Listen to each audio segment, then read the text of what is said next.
welcome to Goodwood Festival of Speed.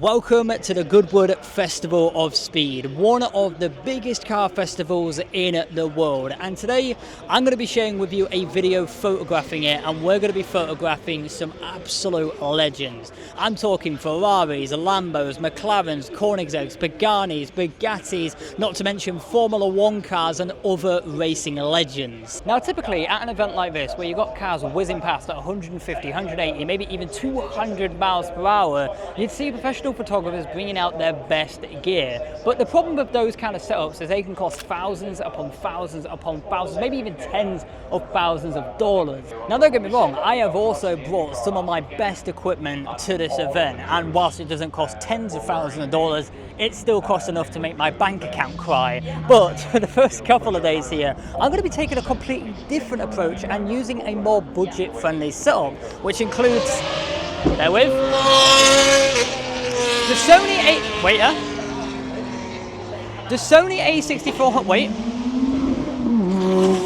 The Sony A6400 and the Sigma 18-50 and the Sigma 16-300mm. And my goal is to use this setup for the next 2 days to capture the cars and the speed of Goodwood, and also demonstrate that you don't always need the most expensive equipment in the world to get great photos at an event like this. So first we're going to jump into a little bit of a POV exploring all the cars that you can see around the different stands, and then later on I'm going to share with you some practical tips on shooting motorsports trackside so you can get out and do it for yourself. So for this next shot I'm going a little bit further down, so we've just got the tyre on the right hand side and then the Ferrari logo on the left. Now I might Photoshop out the Goodwood sticker just because that normally wouldn't be there.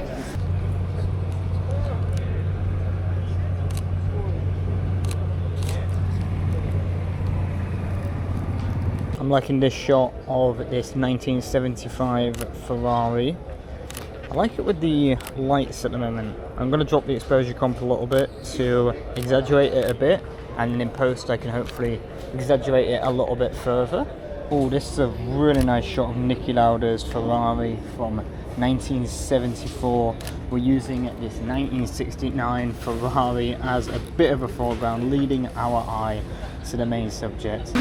So I've just adjusted my framing a little bit, and now I've got the tyre on the right hand side, and then we've got the Ferrari logo right there. That is actually really sick. That's a lovely detail shot. Oh my god, that is so good. So next I'm going to fill the frame with this Ferrari. Go to about 28mm. Oh, this 18-50, such a good budget lens, amazing budget lens honestly. So I've just noticed this shot here with the light hitting perfectly right there. Oh wow, that light is spot on, that is pure class. Right, I think this might be my favourite cockpit shots so far this weekend, because we have got a real nice high angle, the light is hitting lovely right now.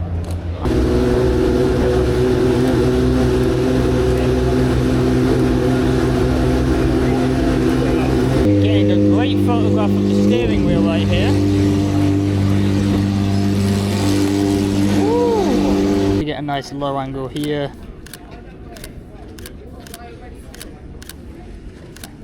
Ooh, that might be pretty good.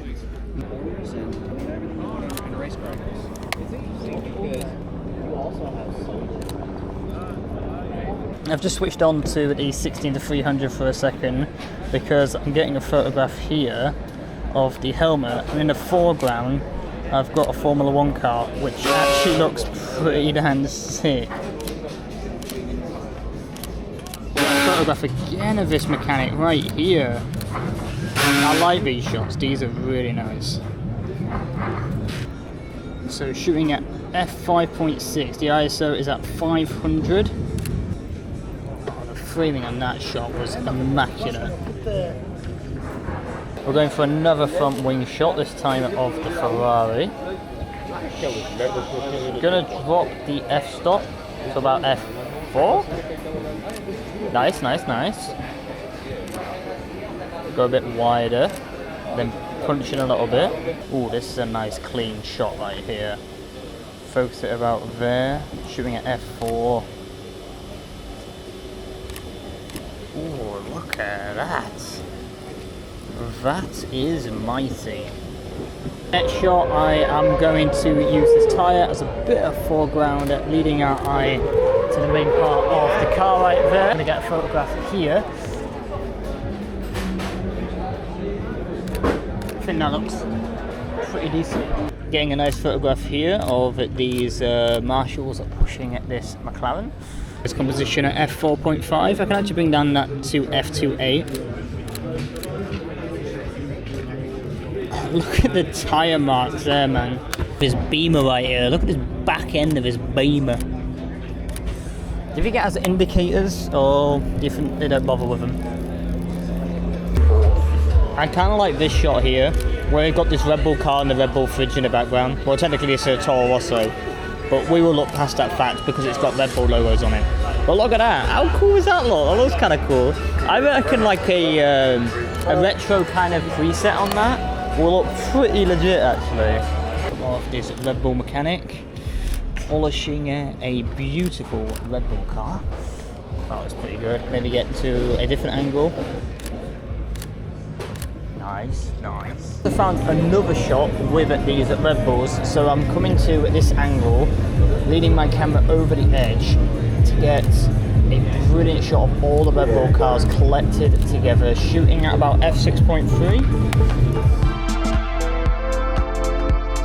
Let's now talk about shooting motorsports and capturing the action trackside. Now, I'm not gonna lie, here is where I'm gonna feel pretty tiny using this APS-C setup compared to full frame beast with giant lenses. But we've got to remember, it's not always to do with the gear. The A6400 is a capable camera, and this 16-300 is a fantastic choice for anybody looking at getting started with motorsports. Now, you might be thinking at this point, Curtis, surely you're at a bit of an advantage here. You're with Goodwood's media team. You can get close to the action. And don't get me wrong, it definitely helps to be as close to the action as possible to get the best shots. However, it's not always a necessity. And that actually brings me on to my very first tip, and that is know the circuit. So whenever I visit a new circuit, I always take time to have a look at the map so I can see where are the best vantage points to stand at, even with general admission. And this has meant that at tracks like Silverstone and Donington, that I have been able to walk away with some great shots, even just standing in those general admission areas. And the same goes here for Goodwood. There are plenty of vantage points that you can utilize to get great shots of the cars on track, even with general admission. You can also take it a step further by reaching out to a circuit and their media team and asking for accreditation for a certain event. Now, you might not get accepted straight away, especially if you're just starting out, but once you've spent some time going to circuits, taking photographs and building your portfolio and maybe making a couple of connections along the way, you might be accepted. And that's what I did, and that's how I've ended up here at Goodwood. So now let's talk about setting up the camera, and the first area we're going to talk about is the autofocus. Now honestly, these days I am kind of spoiled with my A7C Mark II and A6700 because both of those cameras feature AI autofocus. So 95% of the time I just put my recognition target to car and let it do its thing. But if your camera doesn't feature AI and you use this a bit like the A6400, this is how I'd set up the autofocus. I always keep the focus mode on continuous AF, and for the focus area, I mainly use these three. I start with wide, but if that's not locking focus where I want it, I will switch to a center fixed or just bypass center fixed and go to a tracking center fixed, which honestly is so good at nailing focus nearly every single time. Shutter speed varies a lot when I'm shooting motorsport, so if I want to freeze the action, I'll use a faster shutter speed, which could be anywhere between 1/4000th of a second to 1/500th of a second. But if I want to do some panning and I want to show the cars moving at speed and I want to introduce motion blur, I'll bring down the shutter speed. When it comes to panning photography, I do think there is a bit of a misconception with shutter speed. A lot of people think that you need to be using a really slow shutter speed, like 1/8 of a second or 1/20th of a second, 1/25th of a second, to get the best kind of panning shots. But with motorsports, you can usually get away with using a bit faster of a shutter speed, since the subjects we are shooting are going so much faster. So typically I use anywhere between 1/250th of a second to 1/50th of a second for any panning shots. You can of course go slower, but be prepared to fill your memory card with a lot of missed shots. I find usually you could take 100 panning shots and only end up keeping one of them. One downside with the A6400 is the lack of 5-axis in-body stabilization. Now generally I would say this is not essential to have for most applications of photography, but there are some exceptions, one of them being panning photography. Fortunately, the 16-300 does have optical stabilization built in the lens, which is definitely going to help.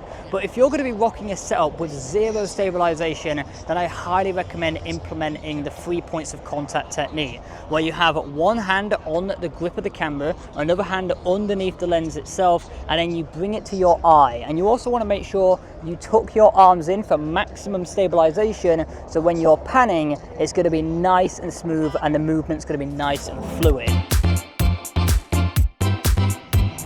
Aperture is quite straightforward, but I do change it depending on the shot. Now, one thing I also need to bear in mind is the 16-300 does have a variable aperture. So that means I will have a minimum f-stop depending on what focal length I am using. If I was using a lens with a fixed aperture, I'd use anywhere between f2.8 all the way to f8, maybe even narrower. When I'm shooting panning shots, I often stop down the aperture because the slower shutter speed lets in more light. So using a narrower aperture helps balance the exposure and makes it easier to keep both the front and the back of the car in focus. Alternatively, you can use an ND filter to block out some of that extra light if you want to shoot panning shots while still using a slightly wider aperture.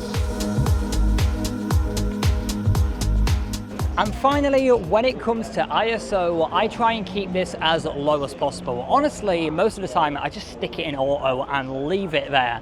I don't know if that's what the pros do, but it's what I do, and for me, it's just one less thing to think about. I do make sure to set an upper limit for the ISO so it doesn't go too high, but these days, to be fair, most cameras handle higher ISO pretty well. I should also mention as well that when I am shooting motorsport trackside, I am using full manual mode.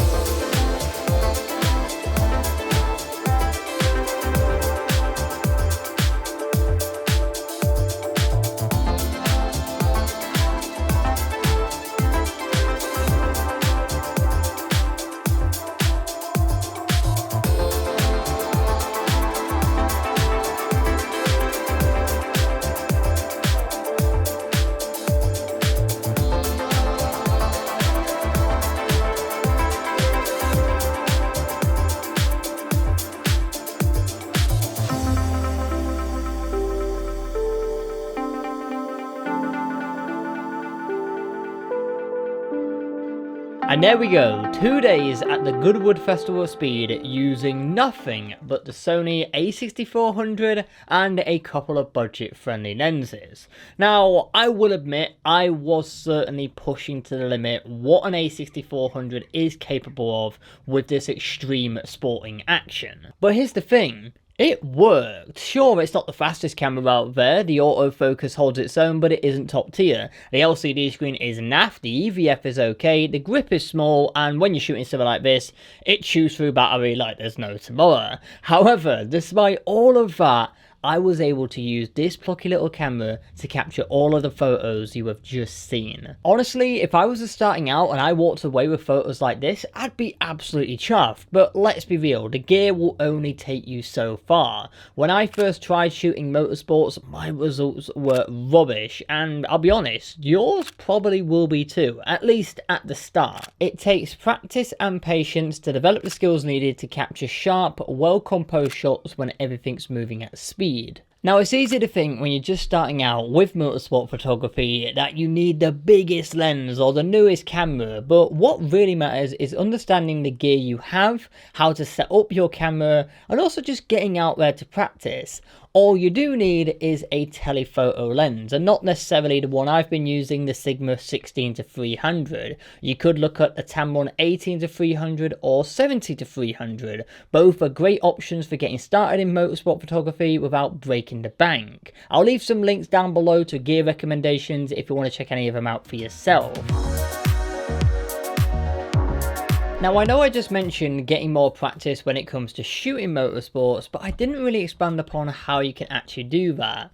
Motorsports, depending on where you live, isn't the easiest thing to access, so do your own research. But if you're in places around America or Europe or like me in the UK, then you do have some great options. So for me, for example, my nearest circuit is Donington Park, about 3 hours away. And they run loads of events throughout the year: historic racing, endurance racing, bike racing, GT racing, and the same goes for places like Silverstone. And a lot of these events showcase incredible cars that would look great in your portfolio, and they're surprisingly affordable to attend. Last year I went to Donington's 6-hour endurance for just £32 and left with some amazing photo and video content. You also get much better access and close to the action compared to big ticket events like F1, where it feels like you need to do a heist just in order to afford to walk through the front gate. Plus, a lot of these events don't have the same wall-to-wall media coverage as F1, so it can actually be easier to get in contact with teams and drivers